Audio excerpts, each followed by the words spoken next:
Ош шаардык ички иштер кызматкерлери сууга чөгүп кеткен баланы куткарып калышты.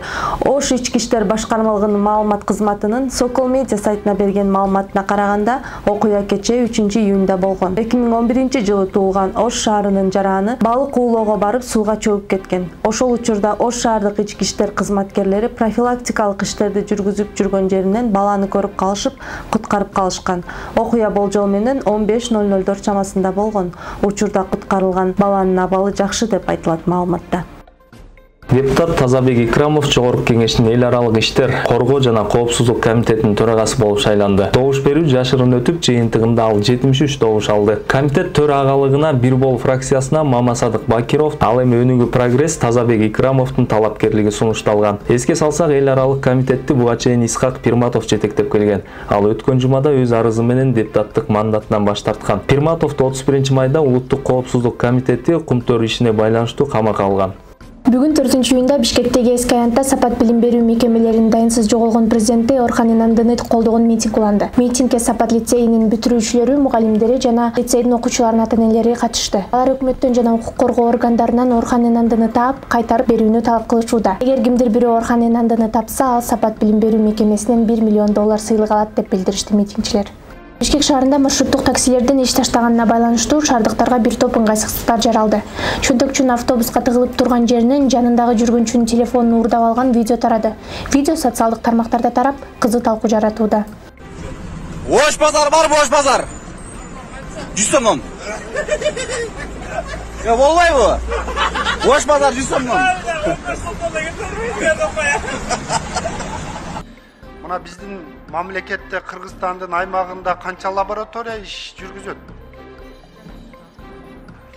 Биздин ар бир больницада бардык жеринде бизде лаборатория бар. Эгер сиз ПЦР тест боюнча айтсаңыз, анда 14 лаборатория иштеп атат Кыргызстанда. Частный лаборатория.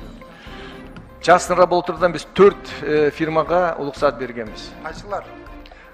Так, Банецкий, Акваварк,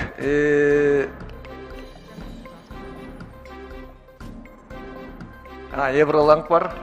Эми үчүн дегенде булардын бүт бардык санитарный жагынан булар уруксат берген болгон үчүн биз берип атабыз. Себеби көп фирмалар биз кылабыз деп атат.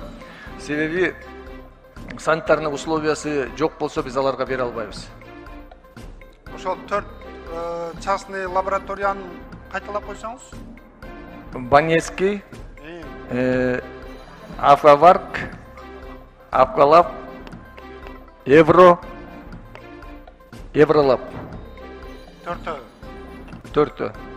Кыргызстанда көпчүлүк эле иш жүргүзөт го, калгандары эмне, бул частный эмеспи? Ал калгандарынын бүт бардыгы государственный.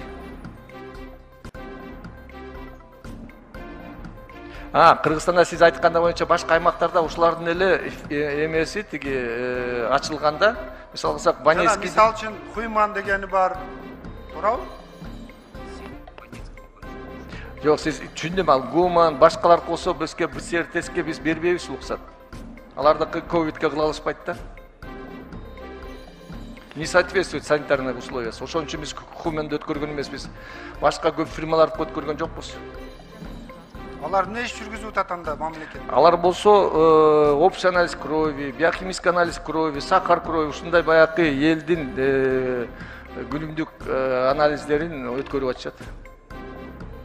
Булардын мындай ишин ким көзөмөлгө алат? Биз Министерство здравоохранения и социального развития көзөмөлгө ала албайт экенбиз. Эмне үчүн? Бизден андай мындай эме бербептир. Мен азыр ошону көтөрүп чыктым, ал эмес мынакей Бишкекте биринчи столовойдо дагы отравление болгоду. Биз ошол мораторий киргизип болгон экен, ошол мораторийди алып таштагыла деп сиздерге ушул демалыштарда киргизели деп атабыз. Себеби рахмат, урматтуу кесиптештер. Азыр коомчулукта дагы абдан көп талкуу болуп атат. Жогорку Кеңештин шайлоосу күзүндө качан болот деп айтылып жатат да. Мен мына буга чейин Бакыт Эргешевич биз декабрда кабыл алган норманы айтып кетти. жана жогорку кеңештин шайлоосу, президент шайлоосунда биз жогорку кеңеш ошол мыйзам чегинде өзгөрүү киргизгенбиз. Биринчи июнга чейин уже объявление болуш керек качан болорунчу. Мына мен азыр колумда конституциянын жаңы конституцияны кармап турам. Бул конституция 5-майда күчкө официалдуу түрдө кирген. Бу жерде эгер карасак 116 статья бүт нормалар жазылганда, мо переходный периодда кандай жашайбыз депчи. Ошонун 8 статьясында чөткө жазылып турат. Жаңы конституцияда норма жогорку кеңеши, то есть бизге и кабинету министров в 6-месячный срок принять все необходимые меры, чтобы которые соответствуют новой конституции депчи. Мына ошондо уже болжол менен биз кетип атабыз ноябрь-декабрга. Ноябрь-декабрь. 5-майда жаңы конституцияга кирди, бизге 6 айлык срок берип атат. Мына болжол менен ошондо. Рахмат.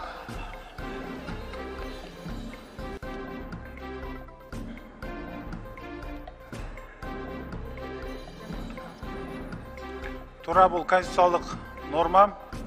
Анткени конституцияга дал келтирүү максатында ушундай норма киргизилген.